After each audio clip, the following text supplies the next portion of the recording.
بھائیوں، ایک صدقات واجبہ ہوتے ہیں، ایک ہوتے ہیں صدقات نافلہ۔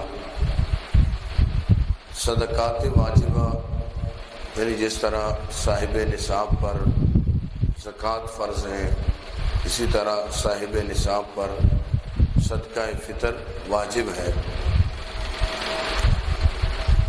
یہ جو صاحب نصاب ہوتا ہے اس پر زکوٰۃ بھی لازم ہوتی ہے، اسی طرح اس پر صدقہ فطر بھی واجب ہے، اور اسی طرح اس پر صاحب نصاب پر قربانی بھی لازم ہوتی ہے۔ جو نفلی صدقہ ہوتا ہے وہ انسان اپنی مرضی سے جب چاہے، جس وقت چاہے اور جتنا چاہے، اس میں شریعت نے کوئی قید نہیں لگائی کہ نفلی صدقے میں تم نے اتنا دینا ہے یا اتنا نہیں دینا۔ اور صدقہ دینا یہ بہت فضیلت والا عمل ہے۔ اللہ کے راستے میں جو دیا جاتا ہے، مال دیا جاتا ہے، تو یہ اللہ تعالیٰ کو بہت پسند ہے۔ قرآن پاک میں اللہ تعالیٰ نے ارشاد فرمایا، اللہ فرماتا ہے خذ من اموالہم صدقۃ تطہرہم، اے محبوب صلی اللہ علیہ وسلم آپ ان کے مال سے صدقہ لیں اور ان کے مال کو پاک کر دیں۔ یعنی صدقہ دینے سے مال پاک ہوتا ہے۔ اور اللہ تعالیٰ نے قرآن مجید میں ارشاد فرمایا یمحق اللہ الربا ویربی الصدقات، کہ اللہ تعالیٰ سود کو مٹاتا ہے اور صدقے کو، اس سے مال کو بڑھاتا ہے۔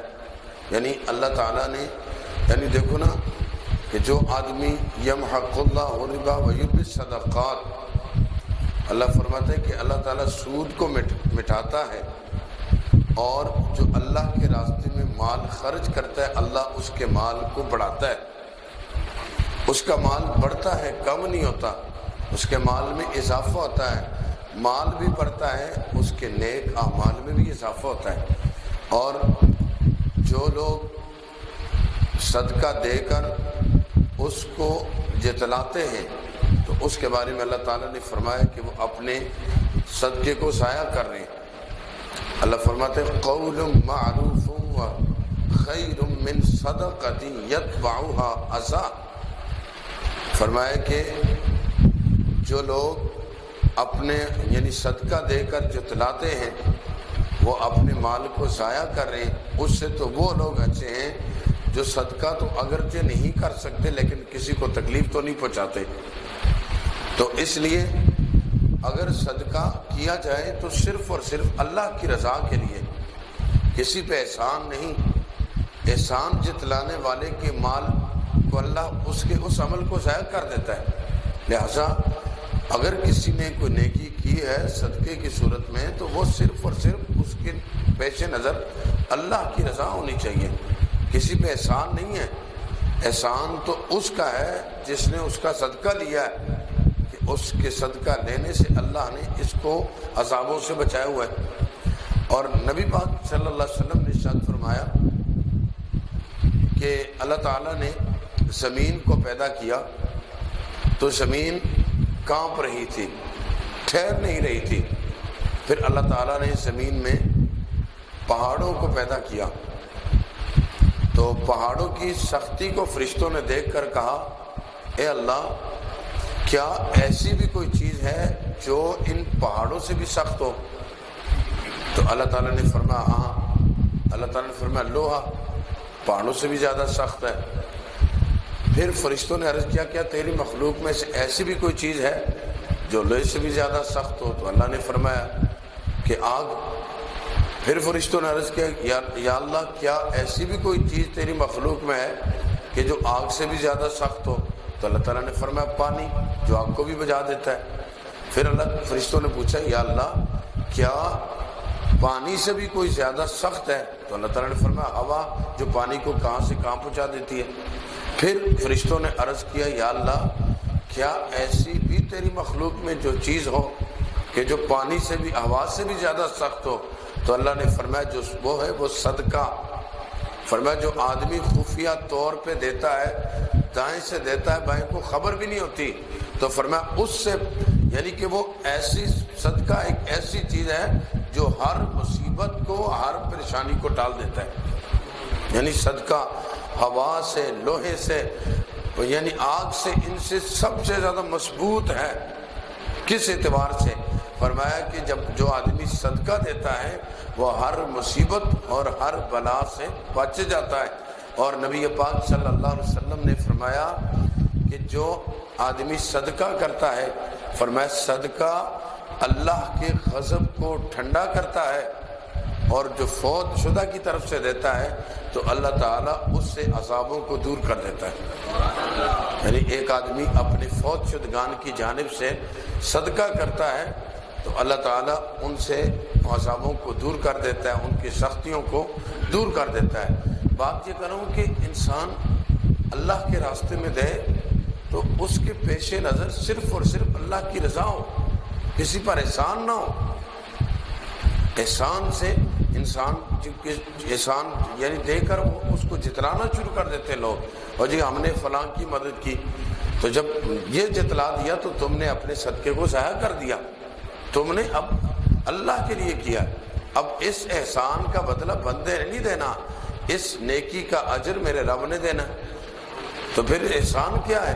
جس رب نے دیا ہے اس کے راستے میں دینے سے کوئی احسان کم ہی ہوتا ہے۔ مال بھی اسی کا تھا تو دیا بھی اسی کی، مخلوق کو اللہ دیتا ہی نہ تو آپ کی کیا حیثیت تھی کہ آپ دیتے؟ رب نے دیا ہے تو رب کے دیے میں سے غرباء کو دینے سے ان پر احسان نہیں جتلانا چاہیے، ان کی عزت نفس کو مجروح نہیں کرنا چاہیے۔ ہمارے معاشرے میں ہم غریبوں کو دے کر ان کی عزت نفس کو مجروح کرتے ہیں۔ آج کل تو لوگوں نے اور جی تصویریں بنا کے جی کبھی کیا راشن کا ایک پیکٹ دے کے لوگ اس کی بھی تصویریں سینڈ کر رہے ہوتے ہیں۔ تو میرے بھائیو یہ احسان کو جتلانا ہے، اور اس سے اس نیکی کو، صدقے والی نیکی کو کر کو جتلانے سے اللہ نے قرآن میں فرمایا وہ تو ضائع ہو جاتی ہے، وہ تو ضائع کر رہے ہو۔ تو اس لیے نیکی کی جائے تو صرف اور صرف اللہ کی رضا کے لیے، تو جو اللہ کی رضا کے لیے کرتا ہے تو اللہ تعالیٰ اس کو اجر دیتا ہے۔ اور صدقہ یعنی ایک اللہ کے راستے میں مال پر سانپ بن کے بیٹھا نہ جائے، بلکہ اگر اللہ نے دیا تو اللہ کے راستے میں خرچ کیا جائے۔ ایک مرتبہ حضرت ام المومنین سیدہ عائشہ صدیقہ رضی اللہ تعالیٰ عنہ فرماتی ہیں کہ ایک خاتون میرے پاس آئی تو اس نے اپنا جو ہاتھ تھا وہ اپنی آستین میں چھپایا ہوا تھا، تو میں نے کہا کہ اپنا ہاتھ تو دکھاؤ، چھپایا کیوں ہے؟ اس نے کہا کہ آپ اس میرے ہاتھ کو نہیں دے سکتی، میرے ہاتھ کی کیفیت ہی بدلی ہوئی ہے۔ تو آپ فرماتی ہیں کہ میں نے کہا نہیں میں نے دیکھنا ہے۔ تو جب میں نے ہاتھ دیکھا تو اس کا ہاتھ شل ہو گیا، شل ہوا تھا، کچھ اور ہی صورت تھی اس کی۔ میں نے کہا یہ تمہارے ہاتھ کو کیا ہوا ہے؟ اس نے کہا آپ نہ ہی پوچھو۔ تو آپ نے فرمایا نہیں میں پوچھوں گی اور مجھے بتاؤ یہ معاملہ کیا ہے۔ تو اس نے کہا میری والد اور والدہ، میری جو والدہ تھی وہ کبھی بھی صدقہ نہیں کرتی تھی، اور اگر صدقہ کر بھی دیتی تھی نا تو گھر میں جو سب سے پرانے کپڑے جو پہننے کے بھی جو کسی لائق نہیں ہوتے تھے وہ دے دیتی تھی۔ اور کوئی غریب آتا تھا تو اگر پہلی بات تو کہ کسی غریب کو کچھ دیتی ہی نہیں تھی، اگر دینا بھی تو گھر میں خراب روٹیاں پڑی ہوتی تھی تو وہ بھی روٹی کا ٹکڑا دے کر اور اس پر بھی احسان جتلاتی تھی۔ تو آپ فرماتی وہ اس عورت نے بتایا کہ جو میرے والد صاحب تھے تو وہ بڑے عظیم انسان تھے، وہ غریب آتا تھا تو وہ سب کچھ اس کو دے دیتے تھے، بڑھ چڑھ کر اس کی مدد کرتے تھے۔ تو وہ کہنے لگی کہ میں نے ایک دفعہ خواب میں دیکھا کہ میری والدہ جو ہے وہ اللہ کے عذاب میں گرفتار ہے، اسے عذاب ہو رہا ہے اور وہ جہنم میں وہ پانی مانگ رہی ہے۔ تو آپ فرماتی ہیں کہ وہ عورت کہنے لگی کہ میں نے نا اس کے لیے ایک پانی کا ایک برتن بھرا اور اس کی طرف ایسے ہاتھ کیا نا تو اس آگ سے جس میں وہ جل رہی تھی اس نے میرے ہاتھ کو جلا کے رکھ دیا۔ یہ جو میرا ہاتھ بگڑا ہوا ہے وہ میں اپنی والدہ کو جہنم یا وہ عذاب میں تھی تو وہ اس کو عذاب اس لیے مل رہا تھا کہ وہ صدقہ اگر کرتی پہلے نہیں تھی تو کرتی بھی تھی تو جتلاتی تھی. تو فرمایا میں نے اپنے والد کو دیکھا تو وہ حوض کوثر پہ کھڑے، وہ حوض کوثر پہ کھڑے، اور کیونکہ وہ زندگی میں غرباء کی مدد کرتے تھے، کبھی جتلایا نہیں کرتے تھے. تو فرمایا وہ حوض کوثر پہ کھڑے، اور حوض کوثر پہ کھڑے جو انسان آتے ہیں ان انسانوں کو حوض کوثر سے پانی پلا رہے. تو پوچھا یہ شرف تمہیں کیسے ملا؟ تو کہا گیا یہ شرف مجھے اللہ نے اس لیے دیا کہ میں جب اللہ کے راستے میں دیتا تھا نا تو پھر میں بندوں سے احسان کی امید نہیں رکھتا تھا، میں اپنے رب سے اجر کی امید رکھتا تھا. تو میرے بھائیوں، انسان جب خرچ کرے تو صرف اور صرف اللہ کی رضا. آج کل یہ جو لوگوں نے ڈرامے بازیاں بنائی ہیں یہ چھوڑ دو یار. کیا لوگوں نے کیا دنیا کو دین کا اولیاء بگاڑ کے رکھ دیا ہے. لوگ کرتے پتہ نہیں کیا کچھ. تو میرے بھائیوں، وہ عمل کرو جو اللہ والا ہو، جس سے رب خوش ہو. اللہ کو راضی کرنے والے اعمال کرو، مخلوق کو نہ دیکھو. آج کل ہم دنیا کو دیکھتے ہیں. تو نبی پاک صلی اللہ علیہ وسلم نے فرمایا کہ صرف اور صرف اللہ کے راستے میں حلال کمائی سے جو مال خرچ کیا جاتا ہے وہی قبول ہوتا ہے. آج کل لوگوں نے ایسا بھی کرتے ہیں، حرام کما رہے ہوتے ہیں، سود کھا رہے ہوتے ہیں جوا پہ، اور اس سے جی کچھ لوگ مسجدیں بھی بنا رہے ہوتے ہیں، مسجدوں میں بھی خرچ کر رہے ہوتے ہیں. وہ یہ سمجھتے ہیں کہ ہم یہ نیکی کر رہے ہیں. یہ نیکی نہیں ہے. نیکی وہی ہے جو انسان اپنے حلال مال سے کماتا ہے، وہ حلال مال سے دیتا ہے. تو کیونکہ حلال مال ہی اللہ کی بارگاہ میں مقبول ہے. حرام سے جتنی مرضی مسجدیں بنا لے وہ اللہ کی بارگاہ میں اس کی کوئی وقت نہیں ہے. جن لوگوں نے ایسے بھی ہیں.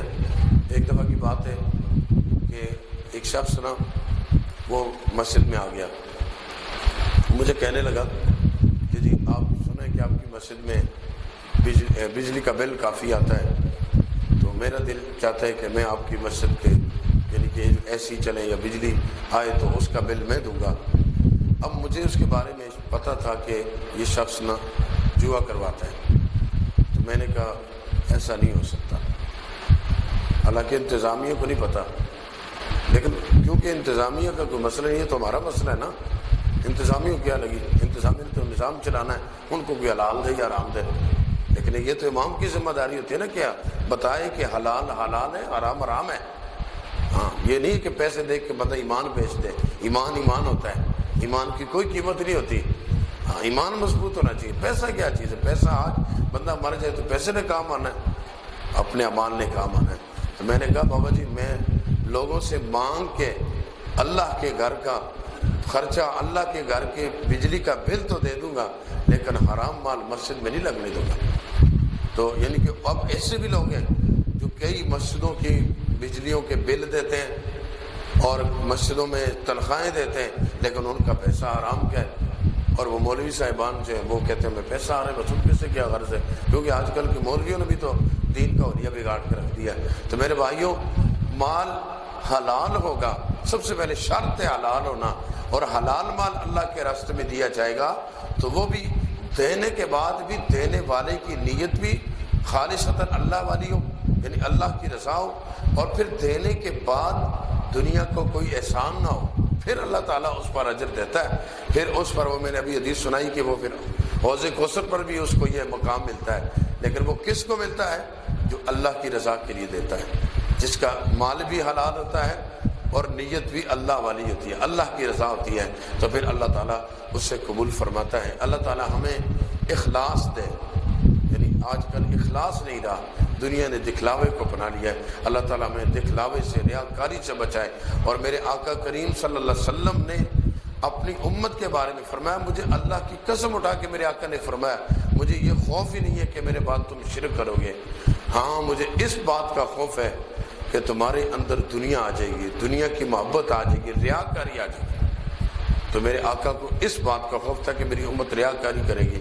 تو میرے بھائیو آج ریاکاری ہو رہی ہے، تو اس لیے ریاکاری نہ کیا کرو، صرف اور صرف اللہ کو راضی کیا کرو. ہاں، اس سے اللہ خوش ہوتا ہے. ریاکاری سے کیا دنیا خوش ہوگی؟ دنیا کبھی خوش نہیں ہوتی.